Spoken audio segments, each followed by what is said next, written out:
Artii Oromoo akkamitti hubattamee gama artii biraatiin yeroo bira qabdee ilaaltu Oromoon hamma bal'ina isaa hamma baay'ina isaa hojjetamee fi jira jetta. Yoo hubattee ilaaltee artii naannoo biraati irratti innaa hubattee ilaaltu waan takkitti waan wal fakkaatu tokko kan argitu. Aadaan Oromoo waraabdee kan hin dhumne, burqees kan hin gogne. Utoo aadaan kun biyya kana keessatti aadaan Oromoo kun dagaagee guddatee aadaan kun aadaaf turizimii waan kana guddise namni tokko meeshaa waraanaa qabatee walitti hin qabu. Sirba jaalattu keessaa sirboota kee keessaa kan sooddoo sanallee ta'uu mala kan sitti dhufume abbaan ijoollee isaa hundaa inuma jaalata kan jaalattu hamma tokko mee keessa nu buusine. Sirbi jetta maaloo xiqqooshi. Roobee tolee gannaa bona kaloo deena jette jabili loonii roobee tolee gannaa bona kaloo deena jette jabili loonii adeedanii kaloo roobee tolee gannaa bona kaloo deena jette jabili loonii yokoolee naannaanii roobee tolee gannaa bona kaloo deena jette jabili loonii kana gaa amma kana si jedheera. Kabajamtoota daawwattoota keenya artist Biraanuu wajjin mariin keenya akkuma itti fufetti jira. Ammas nu waliin turaan affeerraa keenya. Mee biree amma immoo gama artistootatti si deebisa. Kanaan dura mootummaan gaheensaa maal fakkaata? Uummanni immoo namoonni kanatti dhiyoo ta'an maal fakkaata kan jedhu hamma tokko ilaalleerra. Mee gara artistootaatti immoo yoo deebinu artistoonni keenya akkami? Tumsa isaan waliif qaban yookaan immoo maal fakkaatame artistoonni keenya fakkeenyaaf Tammaa Yeedalullee akka barreessitu garuu ogummaa keetiin immoo yoo wayii kennite yookaan wal ibsuun illee jira. Artii keessaa tokko seera artiitiin plaagaarizim jedhama. Fakkeenyaaf amma hojiin tokko kan kee ta'e achirratti maqaan kee osoo hin kaa'in abbaan ta'e osoo fuudhee itti fayyadame hanna yookaan plaagaarizim jedhama sirna ogbarruu keessatti jechuudha. Amma artistoota baay'ee biratti komiin akkanaa hin ka'a. Wal gargaartee maqaan keellee achirratti osoo hin kaa'in yeroo baay'ee darbuun jira. Kun immoo nama dadhabsa. Hojii biraa deebitee akka hin hojjenne tokko artii ni cabsa yookaan immoo artistoota gadi ni buusa kan jedhamu keessaa tokko kana. Mee tumsoota artistoonni keenya waliin qaban maal fakkaata? Wanti faallaa ta'es maaltu jira? Sanaan wal qabsiistee akka kaastu ta'a. Artistoota keenya waa baay'eedhaan hir'ina qabna. Okay.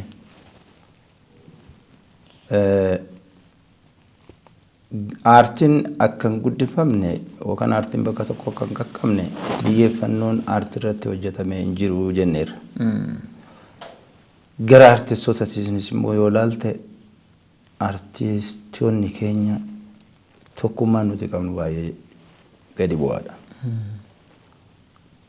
Beekaa keenya jabaa keenya isa fulla'ee ba'e san maqaa keenya amma fakkeenyaaf artistoonni keenya bebbeekamoon keenya kun yoo beekamanii nu ba'an biyyattii kana maqaa nu waamsisu aadaa keenya nu bal'isu waan hundaa nu mul'isu wal faalluun tokko hin jira maaliin eenyu caalee akkanatti ba'e yaanni jiru tokko hin dhabamu gara biraatiin tokkummaa hin qabnu waldaadhaan ijaaramee waldaadhaan irratti mari'atamee gareen artistiin itti cimee deemees hin jiru. Kun immoo amma hin jirretti hanqina hedduutu jira. Isaan warri beekamne irra jedhan warri beekamaan sunis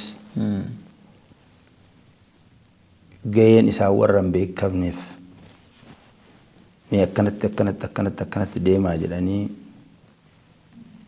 itti hin dhiiqanii gorsa akkasii kennuu hin barbaadanii ofuma isaaniitii mul'atanii ba'anii waan tokko hojjetanii beekamuu malee hunduma keenyarraa otoo namni tokko isa bakka buufachuu jechuudha. Hundi keenya warri beekamaa ta'anii jiran kun boruu hin darbu. Gaafa isaan darban immoo namoota isaan fakkaatu tokko bakka buusuu qaba. guddisuu qabu. Kakaasanii mul'isuu qabu. Nama akkana kana gochuu irratti hir'ina guddaa kana kan hin jenne keessaa qabna. Kanarraan kan jiru waa'ee artistoota baay'ee artistiin jiruun qabu jireenya hin qabu. Bara baraan mootummaa dhufe kana gubbaarratti waa'eema kana dubbatama. Bakki seenan hin jiru, bakki galan hin jiru. Artistoota saba biraa yoo barbaadde sabnumti isaanii kaaseet konkolaataa itti biteet mana jireenyaa itti biteet kaaseet isa malee namni hin jiru jedhee dibbee rukuteefit harka rukuteefit fuuldura oofa. Waan si ajaa'ibu namni oktaavii bahuu hin dandeenye yoo jiraate waltajjiirra isa baasaniit oktaavii inni bahuu dadhabe san duuban waltajjii duuban bahuufi si eegalu. Amma kana wal gargaaranii waliin deemu. Yoo namni tokko kaaseeta tokko baasee akkaataa inni itti hojjetee dhufullee wal gargaara. Keenya kan ofuu hin dandeenye maal wal gargaarare. Keenya ofuu hin dandeenye rakkina akkanaa ofirraa qabna. Rakkinni keenya hedduudha. Bara baraan rakkinni kun hinuma dubbatama. Hinuma dubbatama. Hiikni inni argate waan tokkollee hin jiru. Kana hojjennee wal qabsiistee akkanaa kanan barbaadu bire. Waldaa artistoota Oromiyaa kan jedhu dhihoo kana waan dhagaa jiru natti fakkaata. Maal hojjetaa jira inni amma fakkeenya artistoonni akkumaatu jette hamma hojjetanii argatanii hamma dhamaanis hin argatanii asirratti waldaan kun baay'ee hojjechuus ni danda'ayyuu rakkina hanqinaalee gama mootummaatiinis jiranillee kallattiin itti guutuu deemuu caarraan jira jedhee ni yaada. Artistoota dadhabanillee kan gaa ummataaf baay'ee hojjetanii yeroodhuma isaanii lubbuun darban kana gaggeessaa tolcha qofa osoo hin ta'in waldaan kun osoo sirriitti hojjete warroota artistoota hanqina qabanillee waan baay'ee gargaaruu ni danda'a. Kallattii isaan ummatatti dhufaniinis kallattii immoo wantoonni dhabaman itti argamanis silaa furuu ni danda'a jedhee ni yaadaani. Mee kana olii wal qabsiisiti. Waldaan kun akkami? Maal hojjetaa jira? Waldaa otoo dubbatee naa wayyaanii kana keessa galuun barbaadu maaliifini waldaan artistoota dhaabbateera.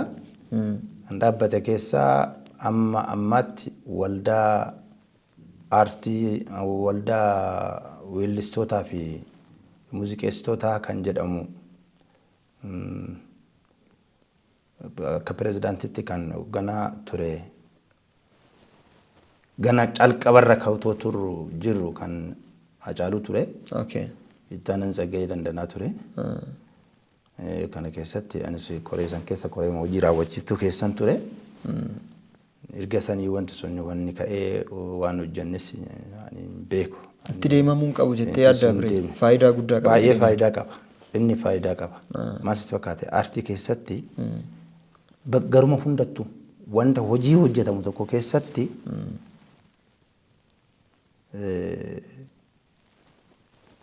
nama beekamaa otoo hin ta'in kan filuu qabdu nama beeku filuu qabda. Beekamaan beekamaadha. Rakkina qabu. Innis beekaamotii jechuu koo miti. Nama beekamaa beekamtiin ol darba. Beekamuun fi beekamuun carraadhaan beekamuu dandeessa. Hojii hojjetteen beekamuu dandeessa. Dandeettii qabduun beekamuu dandeessa. Beekan garuu akka ati beektu, akka ati guddattu, akka ati jijjiiramtu waan hunda si gorseetu, waan hunda si hoogganeetu, waan hunda si qabsiisuu danda'a beekadha. Kanarratti hojii aartii kana keessatti gaa namoota baay'ee beekamtoota keessa jira. Kana kanaan kan ka'e beekamtoonni sun immoo sadarkaa mataa isaanii qabu. Yeroo adda addaa bakka adda addaa deemuu danda'u. Biyya alaatis deemuu danda'u, biyya keessas deemuu danda'u. Hojii adda addaatiin hojjechuu danda'u. Beekamaa waan ta'aniif. Kanaaf immoo hojiin sun utuun hojjetamiin duubatti hafuu danda'a. Ani kanuman dubbadha. Kan kana caalu waldaa'onni artistoota ofii isaaniitiif ibsa kennuu hin danda'u.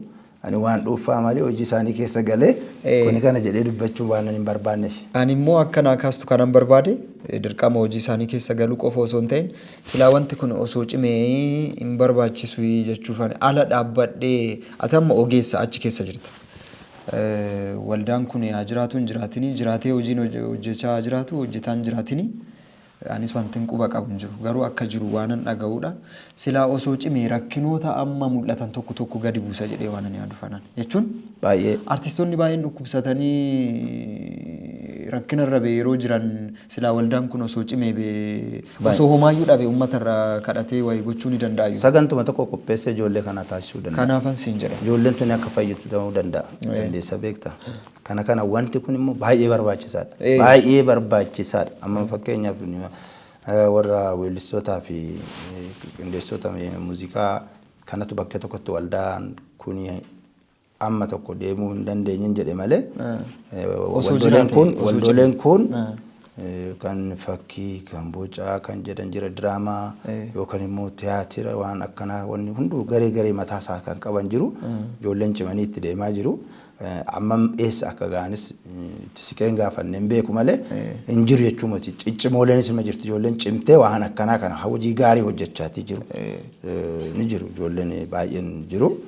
Garuu kana keessatti barbaachisummaa isaa irratti barbaachisummaan isaa woomaa filannoo kan hin qabne barbaachisaadha. Yoo hin jirres ta'e akka deebi'anii hojjetan akka wanti kun bu'uura baay'ee yoo hin jirres ta'e re-establish akka ta'an yoo jirus ta'e immoo akka ciman dhaamsa akka dabarsituuf akka cimani ani anam cimsuu hin jiru jechuun danda'u dhaabbateera. Ijoolleen nuti dhaabbatanii warri artistootaa kun immoo hojii isaan gahee adda addaa garee adda addaatiin gurmaanii hojii kanarra gubbaarra jiran rakkina guddaarra jiru jechuu dandeessa. Uumaa harkaan qaban. Qabeenya mataa isaanii hin qabanii waa'ee isaan gubbaarra oolchuu hin danda'an. Deeggarsa gara biraatii argatanii waan isaan irra oolchanii waan isaan cibsuu hin dandeenye. Gargaarsa isaan barbaachisa.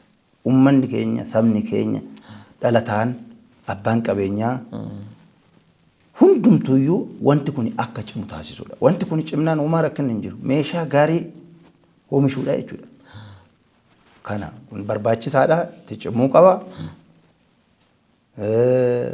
Guddisuutu barbaachisaa too inni jiraate dhuguma akkuma jettu waa baay'eetu jira. Maaliif seeta biree amma warri siyaasaa siyaasa isaaniitiif ba'anii hin lallabu. Paartii isaanii bakka bu'anii waan uummata fayyada jedhanis ba'anii walii lallabu. Artistoonni garuu nama isaan bakka bu'u osoo qabaatanii gama mootummaatiin wanti gaafatan wanti baay'een kallattii saniin gaafachuu danda'u. Namoonni dadhabeellee kallattii tiriititti wal godhan kallattiitti wal quba qabaatan. Barbaachisaa ta'a wanta hir'ate waliif guutu jedhee waan ani yaadifanii kanan kana sii kaase ati amma tokko itti naa dhufteerta. Mee gama yeedaloo fi walaloo kana ammas artistoota biraa fagaannee hin deemne fakkeenya ati amma lachuun ayyaalaa jetteerta jechuun akkami yeroo waan kana qopheessitu beekamtummaa argachuu irratti beekamtii walii kennuu irratti kunis waan ta'e hojjette waan ta'e kennite yoo xiqqaate waa'illee yoo fudhachuu baatte galata yookaan beekamtummaa argachuun bu'aan artii tokko kana keessattis hamiin tokko jira artistoota biratti kanarratti maal taajjabde ati jechuun waan ta'e kennite galatarreen argattu wanti jedhamu jira yeroo tokko kunis wal balleessuu ta'a artiis ajjeesuu ta'a. Kanarrattis komii qabdu kaase yoo gaariidha jettis gaariidha jedhii darbi yoo wanti sirraa'uu qabaa jettu soo jiraate haa sirratu maaliifin artiis gaanii ni qicaacessa wanta akkanaa yoo jiraate hamiin jira waan ta'eef alaa waan hin Namichi walaloo hojjetee yeedaloo hojjetee nama beekamaa tokko kennee beekamaa sun immoo kan caalu itti beekame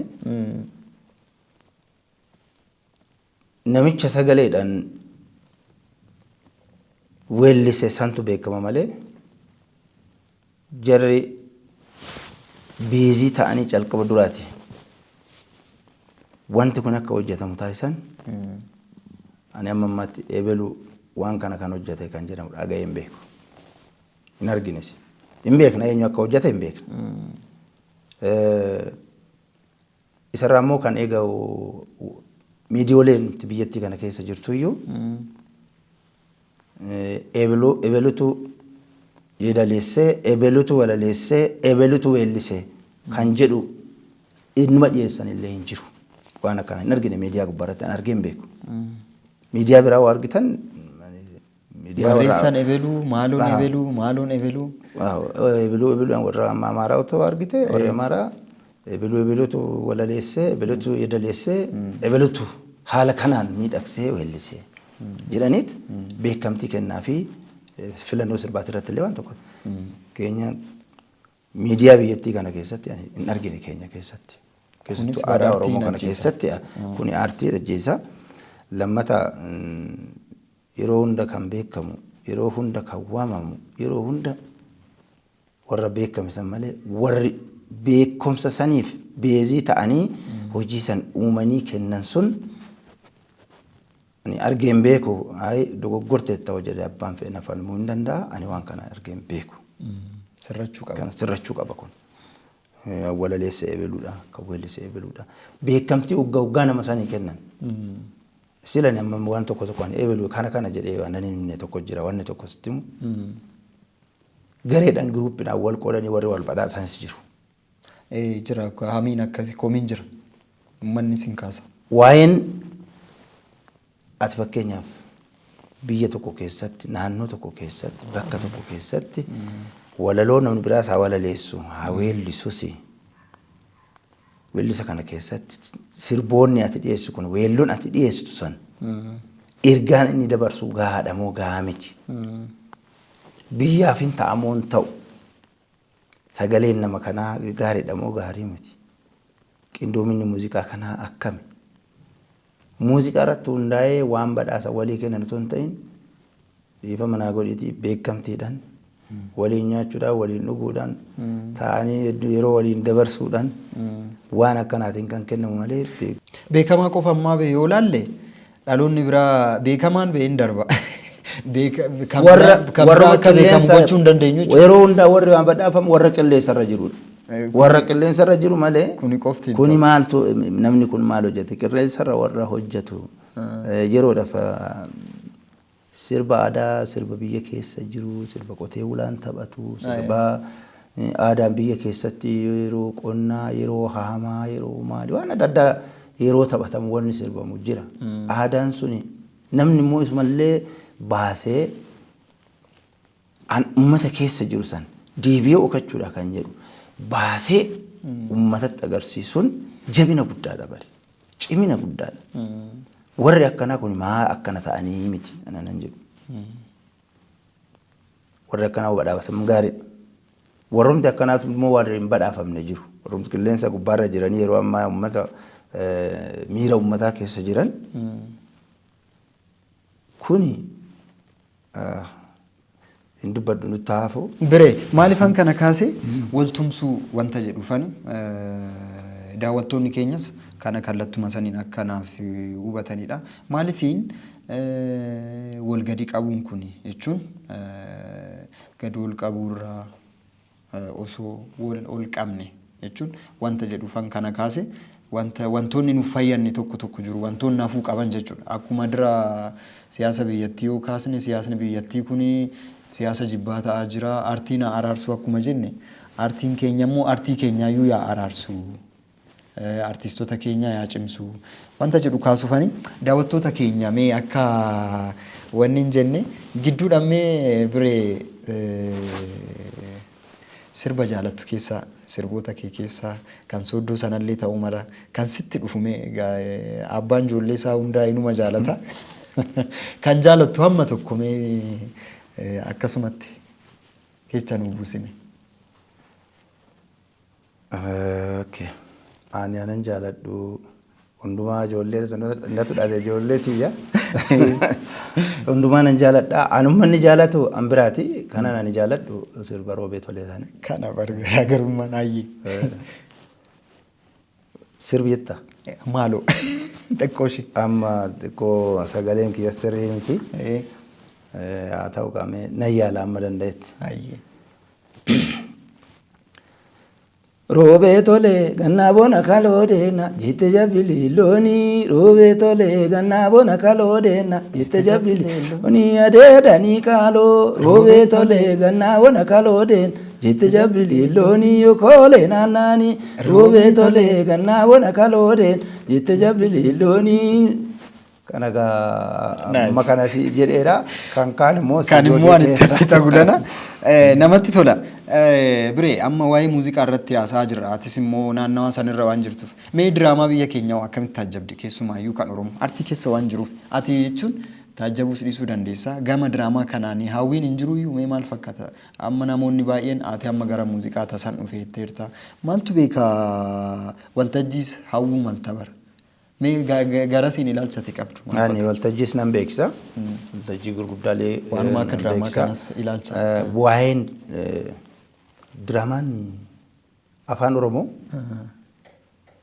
nuti biyya addunyaa hawwisiisa sittan dhugaatti immoo ta'e okay diraamaan hojii amma hojjetame hojii amma daqiiqaa ammaa kana keessatti hojjetamaa jiru sirna amma adeemsifamaa jiru bulchiisa amma itti jiru kana akkuma jiruun si olkaa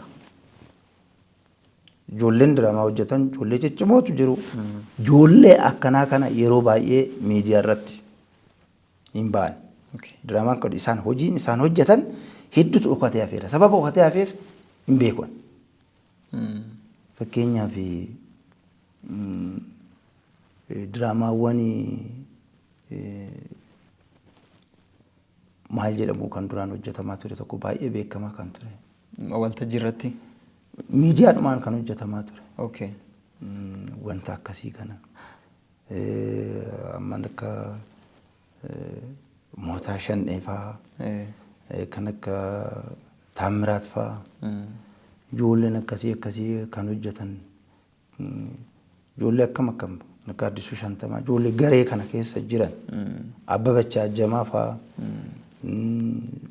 ijoolleen dubaroota Dhaabaa Garbaa fa'aa ijoolleen eenyu maqaan ishee haadha jaamboo taatee fa'aa kan jettee baay'ee jiru ilfina shimoo maqaan ishee dhiifamaan jalaa babbade ijoolleen waan isaan hojjetan hojiin isaan hojjetan yoo barbaadan maraataa ta'anii yoo barbaadan abbaa aangoo ta'anii yoo barbaadan immoo kadhattuu ta'anii yoo barbaadan qotee bulaa ta'anii hojii jiru hunduma waanuma akkanatti ofii keetii argitu fidee si agarsiisa fiilmiidha jechuudha. Ati carraa osoo argattee diraamaa hin hojjetta jechuun hawwii qabda. Mooroof gara muuziqaa kana jira jettee. Ani maaliif sitti fakkaate? Akka isaanii aktiivii miti ani. Baay'ee aktiiviidha. Hojii diraamaa hojjechuu jechuun ta'uu qabdaati. Ani immoo toon hojjedheen hojii nan hojjedha. Nan fakkeessa. Isaan garuu ta'anii hojjetu. Baay'ee cimina qabu. Cimina guddaa qabu waan ta'eef hojiin isaaniitu waggaa isaanis innaa kolfanis waggaa namaa wal arganii dubbatanis hojii isaanii hojii nama kofalchiisu. Waan akkanaati.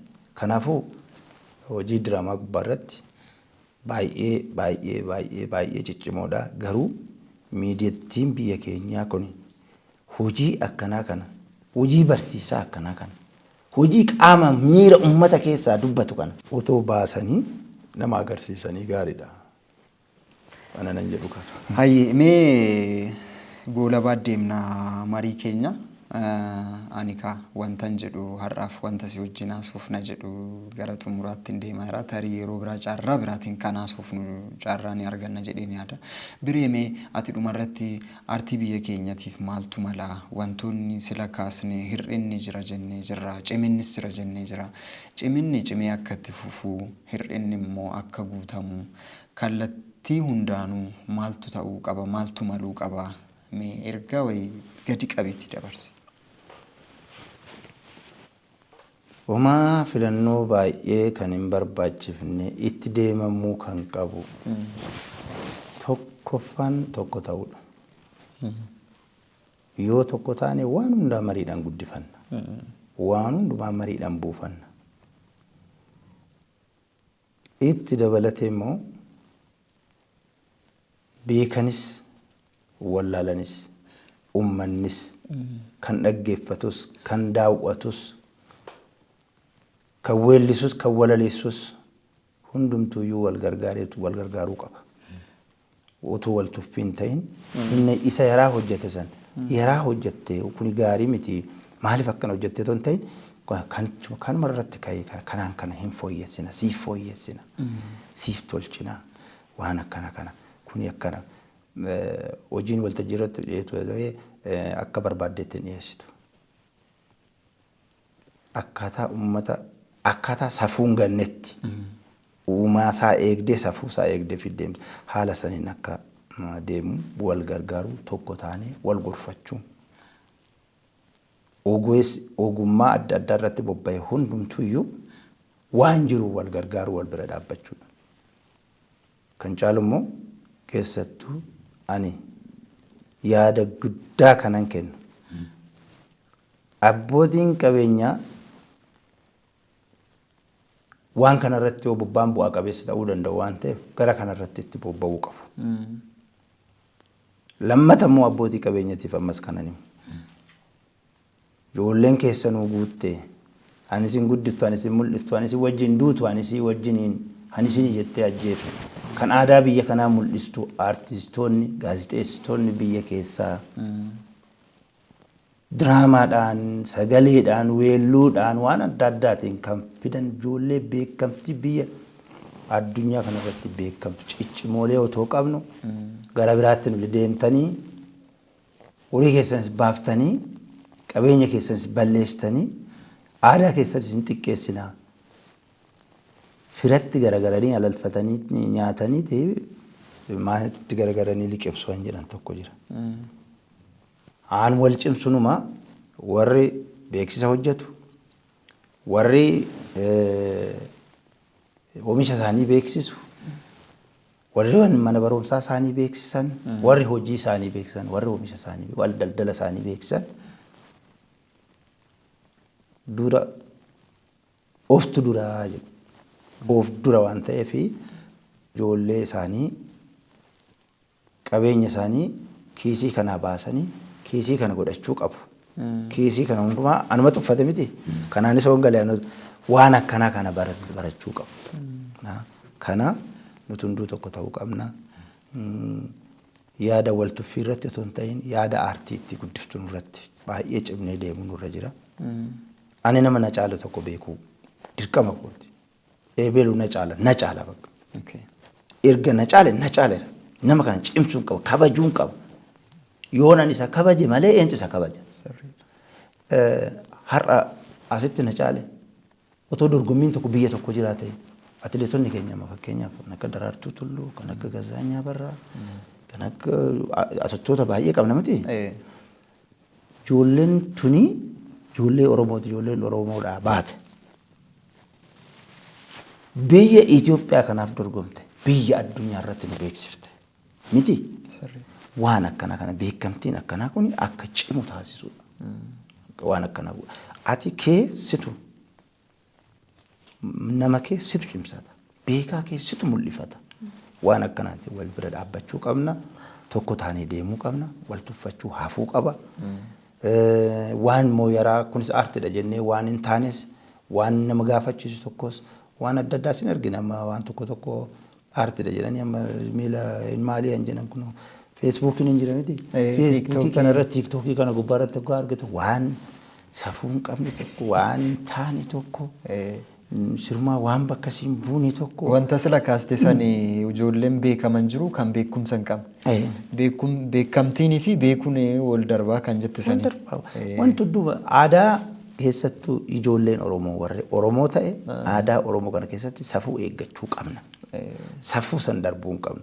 Nama safuu san darbeellee waan ta'e waan hin taane godhe yoo ta'e isaaf akkaataa deebiitti kennu sila beekumsi yoo ta'e keenya waan hunduu harka jira waan ta'eef homaa namni beeknuti qabeenya namni qabeenya qabna beekaa namni beekaa qabna nama hojjetu namni hojjetaa qabna kan barate qabna qotee bulaa qabna daldalaa qabna barsiisaa qabna barataa qabna wanni dhabne hin jiru dacheen teenya immoo dachee magariitudha dachee waan gaarii biqilchitu dachee goota biqilchitu dachee farda biqilchitu dachee midhaan biqilchitu homaan dhabne waa hedduu qabna nuti kan namni tokkummaadha walii galummaadha wal tuffachuutu nutti baay'ate kana malee kanuma wanna jiru yoo kana ta'e guddanna jedhee yaada. Biree galatuuni dhaamsi kee daawwattoota keenya biras dhimma qaamni kun kallattiin qaama dhimmi kun kallattiin ilaallatu biras akka gahu abdiin qaba. Egaa kabajamtoota daawwattoota keenya artistii keenya kabajamaa Biraanuu Margaa waliin turtiin goonee isa daawwattan fakkaata. Biree caarraa biraatiin kan deebinee wal agarru ta'a. Torban kan biraatiin hanga walitti deebinutti turtii gaarii isinii hawwina. Horaa bulaa. Biree galatu. Jiraadhaa fayyaa ta'a.